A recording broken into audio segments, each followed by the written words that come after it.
સો છેલ્લે આપણે જે ચર્ચા ચાલતી હતી એ ચર્ચા હવે આપણે થોડી વધુ આગળ વધારીએ છીએ. આપણે અત્યાર સુધીમાં ચુંબકીય ક્ષેત્ર વિશે થોડી પ્રાથમિક માહિતી મેળવેલી કે વિદ્યુત પ્રવાહના કારણે ચુંબકીય ક્ષેત્ર કઈ રીતે ઉત્પન્ન થાય છે એ આપણે હવે જોવા જઈ રહ્યા છીએ. બેઝિકલી આપણે એવું જાણીએ છીએ કે વિદ્યુત પ્રવાહ એટલે વિદ્યુત ભારોનો પ્રવાહ. તો વિદ્યુત ભારોના પ્રવાહના કારણે ચુંબકીય ક્ષેત્રનું બળ કઈ રીતે મળે છે, કઈ રીતે એનું બળ ગણી શકાય એ આપણે હવે જોવા જઈ રહ્યા છીએ. તો સૌથી પહેલા તો મેં કીધું એમ આપણે વિદ્યુત પ્રવાહ વાહક પર લાગતું બળ ગણીશું. અત્યારે વિદ્યુત પ્રવાહ જેમાં વહે છે એવો એક સુવાહક સળિયો આપણે કન્સિડર કરીએ. આ એક સુવાહક સળિયો છે. ફરીથી એકવાર હું તમને આ સળિયાનું અથવા તાર પણ કહી શકો એનું મોટું સ્વરૂપ દર્શાવું છું.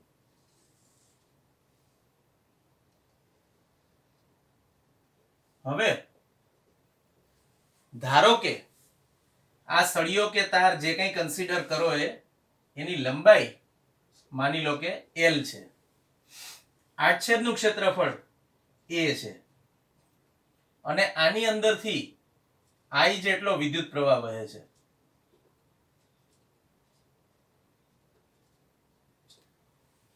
અને અહીંથી આપણી ચર્ચાની શરૂઆત થાય છે. ચુંબકીય ક્ષેત્ર B જેટલું નિયમિત ચુંબકીય ક્ષેત્ર હાજર છે. B ચુંબકીય ક્ષેત્રમાં રહેલો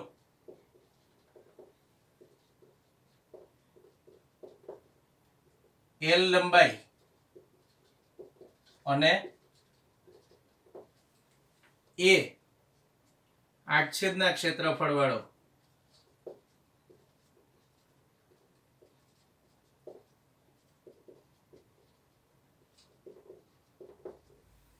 I વિદ્યુત પ્રવાહનું વહન કરતો એટલે કે વિદ્યુત પ્રવાહ ધારિત સુવાહક આપણે આ આકૃતિમાં દર્શાવ્યો છે. હવે આ સુવાહક પર ચુંબકીય ક્ષેત્રના કારણે કેટલું બળ લાગે છે એ આપણે શોધવાનું છે. એના માટે હું સૌથી પહેલા એક કામ કરું છું. આપણે એક ઇક્વેશન ભણી ચૂક્યા લાસ્ટ ટાઈમ. જો તમે B જેટલા ચુંબકીય ક્ષેત્રમાં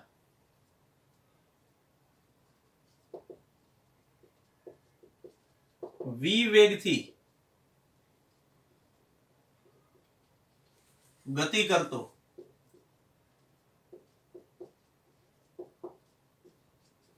Q જેટલો વિદ્યુતભાર વિચારો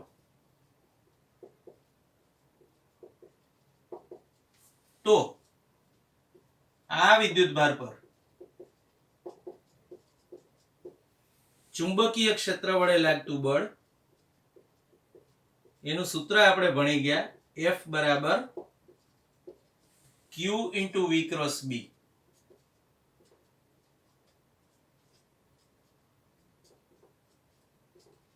આ સૂત્રને આપણે નંબર આપી દઈએ 1. હવે મેં કીધું એમ કે અહીંયા સુવાહકની અંદરથી વિદ્યુત પ્રવાહ વહે છે I જેટલો. આપણે આગળના ચેપ્ટરમાં એવું જોઈ ગયા કે Q જેટલો વિદ્યુતભાર જ્યારે ગતિ કરે ત્યારે વિદ્યુત ભારની ગતિથી રચાતો પ્રવાહ એટલે વિદ્યુત પ્રવાહ. તો અહીંયા આપણે એક સિંગલ વિદ્યુતભારની વાત કરી છે. પણ ધારો કે આની અંદરનો કુલ વિદ્યુતભાર Q ડેશ છે તો આપેલ સુવાહકમાં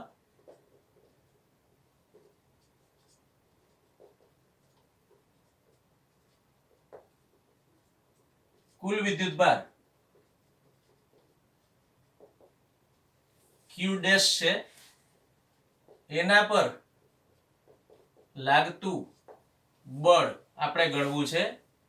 સમીકરણ 1 પરથી જો હું સમીકરણ લખું, આનું સમીકરણ જો હું સમીકરણ 1 પરથી લખું તો મારે Q ના બદલે આ સુવાહકની અંદર રહેલો કુલ વિદ્યુતભાર એટલે કે Q ડેશ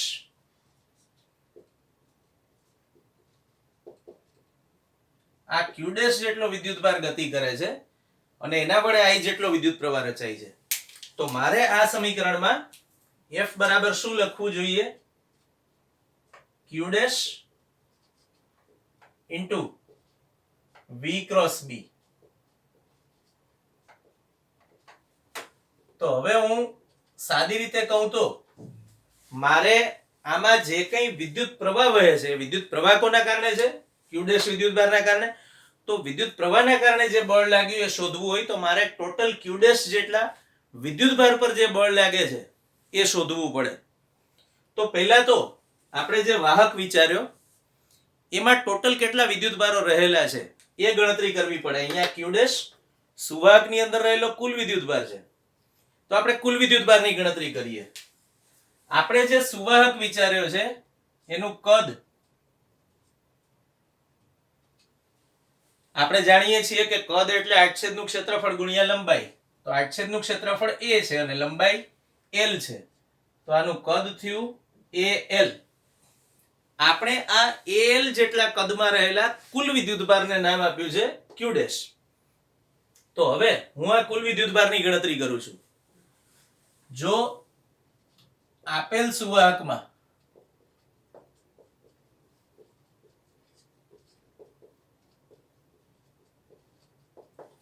વિદ્યુતભાર વાહકોની સંખ્યા ઘનતા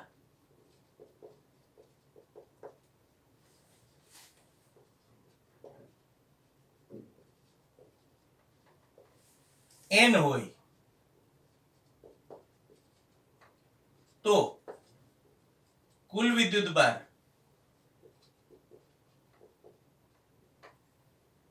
Q ડેશ બરાબર થાય NaL. બે વસ્તુ સમજવાની. એક તો સંખ્યા ઘનતા, જેની વ્યાખ્યા આપણે આ પહેલા પણ પ્રકરણ 3 માં લીધેલી છે. સંખ્યા ઘનતા એટલે શું? એકમ કદ દીઠ સંખ્યા છે. અહીંયા આપણે લખ્યું વિદ્યુતભાર વાહકોની સંખ્યા ઘનતા, અથવા તમે એવું પણ કહી શકો મુક્ત વિદ્યુતભાર વાહકોની સંખ્યા ઘનતા. તો આ સંખ્યા ઘનતા n છે, મતલબ કે એકમ કદ દીઠ n જેટલા વિદ્યુતભાર વાહકો રહેલા છે. તો બીજી વસ્તુ જે મેં સમજવાની કીધી એ આ છે, આપણે ત્રિરાશી મૂકી છે સિમ્પલ આ મેળવવા માટે, કે એકમ કદ દીઠ કેટલા વિદ્યુતભાર વાહકો? n. તો આપણે જે વિચાર્યું છે કદ al, એટલા કદ દીઠ કેટલા? તો આપણને જવાબ મળ્યો NaL. હવે આ તો ખાલી સંખ્યા મળી આપણને વિદ્યુતભાર વાહકોની. ખરેખર એ વિદ્યુતભાર વાહકોમાં દરેક પર કંઈક વિદ્યુતભાર રહેલો છે. ફરીથી ચેપ્ટર 3 પર જઈને થોડું યાદ કરીએ. આપણે એવું ભણી ગયા કે વિદ્યુતભાર વાહકો નામ કેમ પડ્યું? એવા કણો કે જેના પર વિદ્યુતભાર રહેલો છે, જે વિદ્યુતભારના કારણે વિદ્યુત પ્રવાહ રચાય છે, એમને આપણે નામ આપ્યું હતું વિદ્યુતભાર વાહકો. તો અહીંયા આપણને સંખ્યા મળી કે આટલા વિદ્યુતભાર વાહકો છે, વિદ્યુત ભાર નથી મળ્યો, વિદ્યુતભાર વાહકોની સંખ્યા મળી છે. તો હું ફરીથી એકવાર ત્રિરાશી મૂકું કે જો એક વિદ્યુતભાર વાહક પર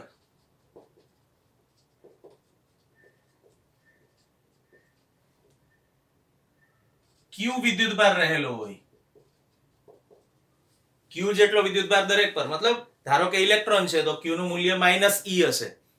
પછી વિદ્યુતભાર વાહક તરીકે માની લઈએ, હોય નહીં પણ સમજવા ખાતર, કે પ્રોટોન રહેલો હોય તો અહીંયા +E જેટલો વિદ્યુતભાર આવે.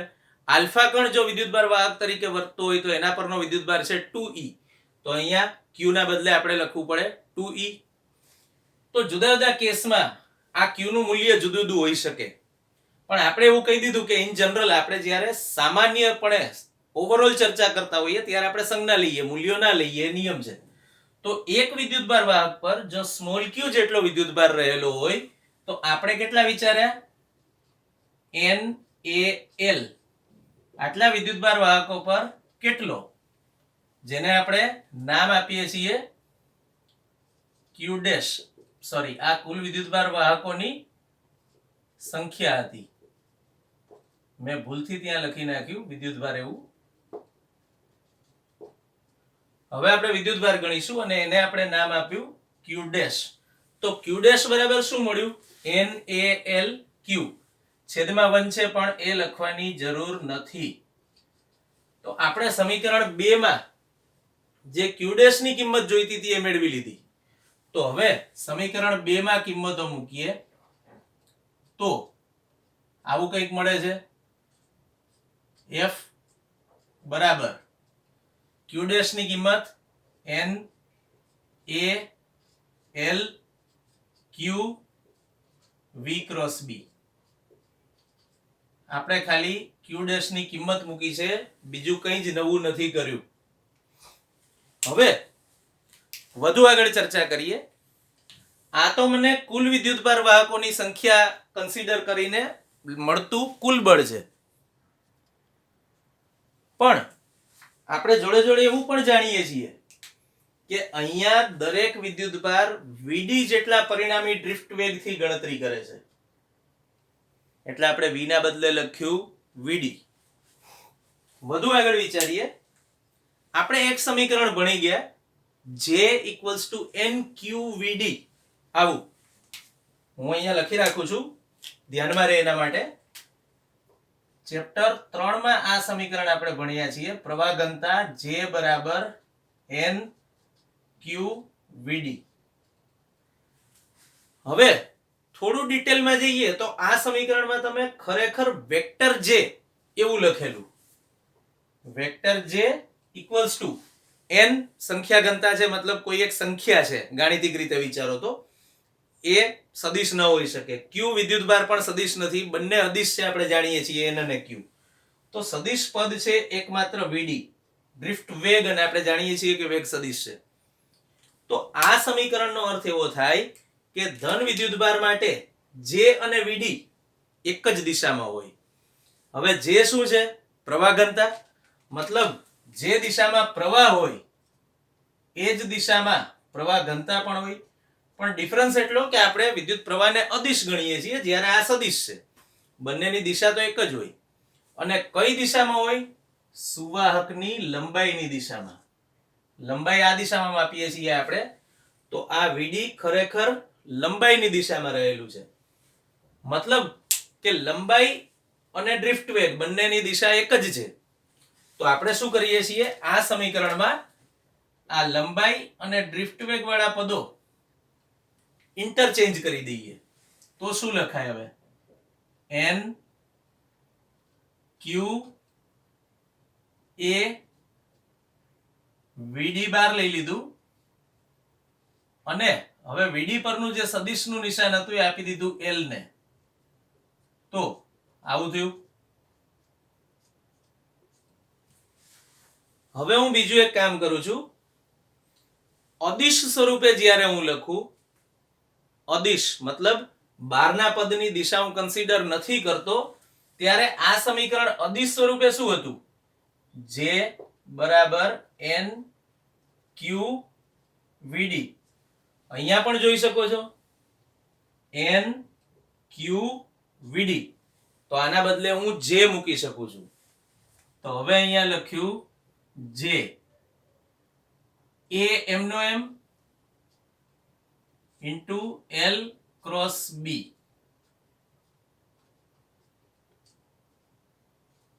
હવે બીજું એક સમીકરણ J માટે તમે ફરીથી એકવાર ચેપ્ટર 3 માં જ ભણેલા J એટલે કે પ્રવાહ ઘનતા, એટલે એકમ ક્ષેત્રફળ દીઠ મળતો પ્રવાહ, મતલબ કે I/A. આના પરથી આપણે સૂત્ર રાખ્યું હતું યાદ, I જા. I બરાબર JA. તો JA ના બદલે હું સિમ્પલી I લખી શકું એવો અર્થ થયો. તો હવે હું અહીંયા લખું છું I.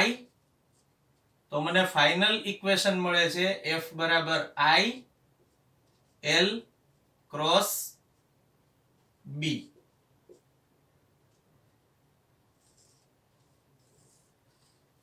જો આપણે જે વસ્તુ શરૂઆતમાં વિચારી હતી એ બધી જ આમાં આવી ગઈ. B જેટલું ચુંબકીય ક્ષેત્ર છે, L લંબાઈ છે, A જેટલું આડછેદનું ક્ષેત્રફળ એ પણ આપણે આ સમીકરણમાં કવર કરેલું છે, અને I જેટલા વિદ્યુત પ્રવાહ ધારિત સુવાહક પર લાગતું બળ શોધવાનું આ સમીકરણ મળ્યું આપણને. સમીકરણ પરથી ફરીથી એકવાર યાદ કરાવું છું.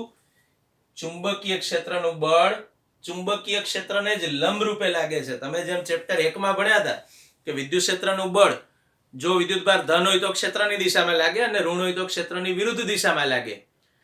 આવી જ રીતે જો તમે ચુંબકીય ક્ષેત્રનું બળ વિચારો તો એ વિદ્યુત ક્ષેત્રની ગતિની દિશામાં કે એની વિરુદ્ધ દિશામાં નથી લાગતું. એ હંમેશા વિદ્યુત ભારની ગતિની દિશાને લંબ રૂપે લાગે છે. અહીંયા બી ચુંબકીય ક્ષેત્ર અને એલ ક્રોસ ગુણાકારમાં છે. એનો અર્થ એવો છે કે આ જે પરિણામી બળ મળ્યું ક્રોસ ગુણાકાર કરવાથી એ લંબાઈ અને ચુંબકીય ક્ષેત્ર બંનેને લંબ રૂપે છે. તો આ ફરીથી એકવાર ચુંબકીય ક્ષેત્રની એક અગત્યની લાક્ષણિકતા છે એવું તમે કહી શકો છો. બીજી વાત કે ધારો કે તમે ઘણા બધા સૂક્ષ્મ પ્રવાહખંડો વિચારો અને એના પર લાગતું ટોટલ બળ તમારે ગણવું હોય તો આ જ સમીકરણ તમે સિગ્મા સ્વરૂપે લખી શકો છો. F બરાબર સિગ્મા આઈડીએલ ક્રોસ બી એવી રીતે પણ લખી શકો છો. અને પ્રવાહખંડો સૂક્ષ્મ હોય તો તમે એ સરવાળો સંકલન રૂપે પણ લખી શકો છો. પણ આપણે મોટા ભાગે આ ઇક્વેશનની જરૂર પડે છે કારણ કે આપણે જે વિદ્યુત પ્રવાહ વિચાર્યો જે સુવાહક વિચાર્યો એમાં સૂક્ષ્મ ખંડો લીધા પછી પણ હાલ પૂરતું રિઝલ્ટ એનું એ રહેશે કારણ કે આપણે સુરેખ વિચાર્યો છે. તો આ એક બહુ અગત્યનું સમીકરણ છે જે ચુંબકીય ક્ષેત્ર વડે લાગતા બળનું આપણને મૂલ્ય આપે છે.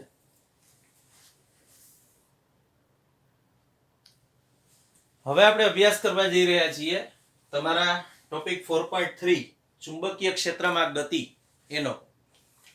જો એક સામાન્ય અનુભવ સામાન્ય નોલેજ એવું છે કે તમે જ્યારે બળ વિશે માહિતી હોય તમારી જોડે ત્યારે નિયમિત વર્તુળાકાર ગતિ અથવા જે કોઈ પ્રકારની ગતિ થાય છે એના વિશે વાત કરી શકો. આવું આપણે ભણી ચૂક્યા છીએ. જેમ કે તમને એવું કહેવામાં આવે કે ભાઈ F = -kx મુજબ લાગતું બળ હાજર હોય તો ગતિ સરળ આવર્ત ગતિ હશે. આવું આપણે જોઈ ચૂક્યા. બરાબર. પછી ધારો કે લંબ રૂપે બળ લાગતું હોય ત્યારે લંબ રૂપે લાગતું બળ કેન્દ્રગામી બળ તરીકે વર્તી શકે. જુદા જુદા કેસમાં કેન્દ્રગામી બળ જુદું જુદું હોય. પણ ધારો કે તમે ન્યુક્લિયસની ફરતે ઇલેક્ટ્રોનની ગતિ વિચારો તો કેન્દ્રગામી બળ તરીકે કયું બળ લાગે છે? વિદ્યુત બળ અથવા કુલંબીય આકર્ષી બળ જે ઇલેક્ટ્રોન્સને ન્યુક્લિયસ પ્રત્યે અનુભવાય છે. ઇન ધ સેમ મેનર સૂર્યની ફરતે તમે ગ્રહોની ગતિ વિચારો પૃથ્વી સહિતના બધા ગ્રહોની તો એ ગ્રહોની ગતિ થવા માટે જવાબદાર બળ છે ગુરુત્વાકર્ષી બળ જે પૃથ્વી અને બીજા ગ્રહોને સૂર્ય તરફ અનુભવાય છે. તો આપણે એવું જાણીએ છીએ કે બળ કઈ દિશામાં લાગે છે અથવા કેવા પ્રકારનું છે એના પરથી ગતિ વિશે વાત કરી શકાય. તો હું શરૂઆતમાં ચુંબકીય ક્ષેત્રમાં કોઈ વિદ્યુત ભારની નિયમિત વર્તુળાકાર ગતિ થાય છે એના વિશે વાત કરું. ધારો કે તમે એક વિદ્યુત ભાર વિચાર્યો જે નિયમિત વર્તુળાકાર ગતિ કરે છે. ચુંબકીય ક્ષેત્ર સમતલમાં દાખલ થતી દિશામાં છે. તમે જે ક્રોસ વડે દર્શાવો છો ચુંબકીય ક્ષેત્ર દર્શાવવાની એક સિસ્ટમ છે. જો તમે ક્રોસ વડે ચુંબકીય ક્ષેત્ર દર્શાવો છો તો એનો અર્થ એવો છે કે અહીંયા આ વિસ્તારમાં ચુંબકીય ક્ષેત્ર અંદર દાખલ થતી દિશામાં છે. તમે આવી રીતે સંજ્ઞા કરી શકો અથવા તમે આવા સમાન અંતરે રહેલા ક્રોસ ઘણા બધા કરી શકો અને આના વડે પણ તમે ચુંબકીય ક્ષેત્ર દર્શાવી શકો છો. બરાબર. પણ આપણે સરળતા ખાતર એક જ ક્રોસ કર્યું છે અને ધારો કે તમે ક્રોસના બદલે ડોટ કરો છો આવી રીતે. આ ડોટ છે તો ડોટનો અર્થ એવો છે કે ચુંબકીય ક્ષેત્ર બહાર આવતી દિશામાં છે. અહીંયા તો આ તો તમને ખાલી મેં સંજ્ઞા વિશે જાણકારી આપી. આપણે યાદ રાખવાની છે કે આ સંજ્ઞાનો અર્થ આવો થાય. ઘણી બધી જગ્યાએ આપણે એનો યુઝ કરીશું. અહીંયા આપણે જે ચુંબકીય ક્ષેત્ર વિચાર્યું છે એ અંદર જતી દિશામાં છે. હવે આપણે એવું જાણીએ છીએ કે નિયમિત વર્તુળાકાર ગતિ કરતો કણ અહીંયા આપણે કયો કણ લીધો છે? ધન વિદ્યુત ભાર ધારો કે +q એ વર્તુળાકાર પથ પર આ રીતે ગતિ કરે છે વિષમગળી દિશામાં. તો જે તે બિંદુએ વેગ સ્પર્શકની દિશામાં હોય, એટલે આ બિંદુએ વેગ આ દિશામાં છે. શરૂઆતમાં આપણે એક ધારણા કરી લઈએ છીએ કે વેગ ચુંબકીય ક્ષેત્રને લંબ રૂપે છે. જો ચુંબકીય ક્ષેત્ર અંદર દાખલ થતી દિશામાં અને વેગ આમ હોય કે આમ હોય કે આમ હોય કે આમ હોય, ડઝન્ટ મેટર, છે તો આ વ્હાઇટ બોર્ડના સમતલમાં જ. તો આ સમતલ અને અંદર જતી દિશામાં ચુંબકીય ક્ષેત્ર, એની વચ્ચેનો ખૂણો થયો 90 ડિગ્રી. તો તમે એવું કહી શકો કે આ +q જેટલો વિદ્યુતભાર એવી રીતે નિયમિત ચુંબકીય ક્ષેત્રમાં ગતિ કરે છે કે જેથી એનો વેગ ચુંબકીય ક્ષેત્રને લંબ રૂપે હોય. અચ્છા, બીજી વાત કે આપણે એવું ભણી ગયા કે આના પર લાગતું ચુંબકીય ક્ષેત્રનું બળ V અને B બંનેને લંબ રૂપે હોય. અને એનું સમીકરણ શું હતું?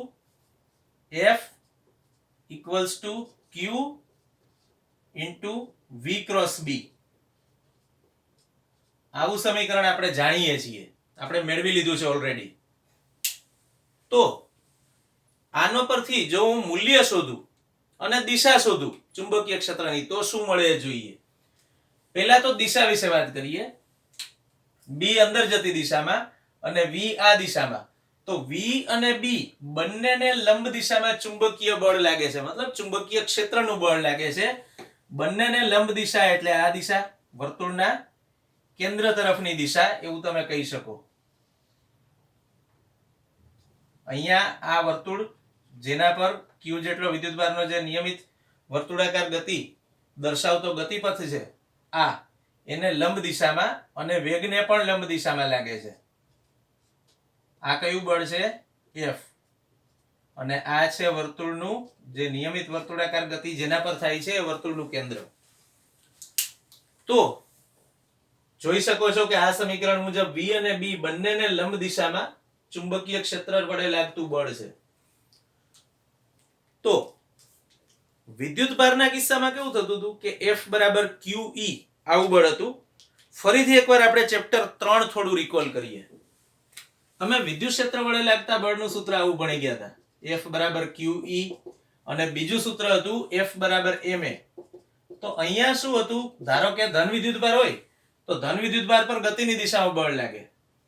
તો તમે આ બંનેને સરખાવી દેતા હતા, QE = ma. તો આના પરથી મળતું હતું A = QE/m. Q અચળ હતો, જે વિદ્યુતભાર ગતિ કરે છે એના પરના વિદ્યુતભારનું મૂલ્ય, જે કણ ગતિ કરે છે એના પરના. E એટલે વિદ્યુત ક્ષેત્ર પણ અચળ હતું, અને m એટલે જે તે વિદ્યુતભાર, ઇલેક્ટ્રોન કે વોટેવર જે હતો એનું દળ. આ બધું અચળ છે. તો તમે એવું કહી શકતા હતા કે અચળ પ્રવેગી ગતિ થાય છે. સાદી ભાષામાં કહીએ તો વેગનું મૂલ્ય વધતું જાય છે. પણ આપણા કેસમાં અહીંયા એવું નહીં બને. વેગના મૂલ્યમાં વધારો થયો એટલે ગતિ ઉર્જામાં વધારો થયો, અને કાર્ય ઉર્જા પ્રમેય સંરક્ષિત ક્ષેત્રો માટે લાગુ પડે. વિદ્યુત ક્ષેત્રના કેસમાં જ્યારે વિદ્યુતભારની ગતિ થતી હતી વિદ્યુત ક્ષેત્રના બળની અસર હેઠળ, ત્યારે એનો વેગ વધતો હતો. આપણે હમણાં જોયું A = QE/m એવું ઇક્વેશન. તો વેગ સતત વધતો જતો હતો, મતલબ કે ગતિ ઉર્જામાં વધારો થતો હતો, અને વિદ્યુત ક્ષેત્ર સંરક્ષિત ક્ષેત્ર હોવાથી એ ગતિ ઉર્જા તમને કાર્ય રૂપે મળતી હતી. પણ અહીંયા એવું બનતું નથી, કારણ ચુંબકીય ક્ષેત્રનું બળ વેગને લંબ દિશામાં લાગે છે. અને આપણે એવું ભણી ગયા કે વેગને લંબ દિશામાં બળ લાગતું હોય ને ત્યારે એના વડે થતું કાર્ય 0 હોય. તો અહીંયા જે +q જેટલો વિદ્યુતભાર નિયમિત વર્તુળાકાર ગતિ કરે છે એના વડે થતું કાર્ય 0 છે. પણ હવે આપણે મૂલ્ય વિશે વાત કરી શકીએ. ધારો કે હું એમ કહું કે V અને B બેની દિશાઓ સમજવી હોય, તો V મેં કીધું એમ આ દિશામાં અને B અંદર જતી દિશામાં, તો બંને પરસ્પર લંબ રૂપે છે. તો આના પરથી જ્યારે હું F નું મૂલ્ય લખું ત્યારે શું થાય? QVB sin θ. પણ અહીંયા આપણે જે પરિસ્થિતિ વિચારી છે એમાં વેગ લંબ રૂપે છે. લંબ રૂપે ન હોય તો શું થાય એની ચર્ચા આપણે આગળ કરીશું. એના કારણે હેલિકલ ગતિ થાય. હાલ પૂરતી આપણે આ ગતિની વાત કરી રહ્યા છીએ જેમાં વેગ ચુંબકીય ક્ષેત્રને લંબ રૂપે છે. તો